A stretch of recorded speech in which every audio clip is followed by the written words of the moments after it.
कांग्रेस की सरकार जो है वो अपनी करप्शन के लिए जानी जाती है और ना कि इन पर कितने ही घोटालों के, जैसे कि आप हरल केस को भी जानते हैं, घोटालों के इन पे केसेस है, करप्शन पे के इन पे चार्जेस हैं और नैतिकता में भी ये लोग कितने चूक गए हैं कि इन्होंने जो है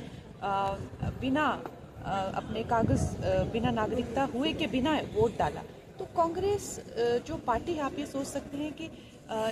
एक पॉलिटिकल परिवार से आने के बावजूद ये हमेशा कानूनों का और नियमों का उल्लंघन करते रहे, क्योंकि इनको लगता है कि ये बाबू लोग हैं, ये साहब लोग हैं और ना कि ये संविधान का ही हमेशा अपमान करते हैं। ये हमारे देश की जो है, जो इन देश के जो मूल्य हैं, जो कि एक वोटिंग का अधिकार होता है, उसके लिए एक नागरिकता लेना जो है उनके लिए कोई बड़ी बात नहीं थी। वो चाहते तो ये 1 घंटे में ही उनके लिए काम किया जा सकता था, जैसे कि उनके संबंध थे और जैसे कि उनकी हैसियत थी, लेकिन फिर भी उन्होंने ये जान के ये नियम तोड़ा।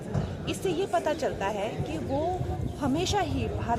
भारत का और भारतीय संविधान का, यहाँ के नियमों का, यहाँ के लोगों का, यहाँ की परंपराओं का हमेशा इन्होंने डिसरिगार्ड किया है और हमेशा ही इन्होंने, जैसे कहते हैं ना कि जूते की नोक पे रखना और उसको मसलना, इस तरह के इन्होंने करतूते की हैं। तो मैं चाहती हूँ कि सरकार जो है इसको लेकर अच्छा एक एग्जाम्पल सेट करे कि ऐसा कभी भी किसी भी चाहे कोई इतना बाबू क्यों ना हो, ऐसा नहीं करना चाहिए।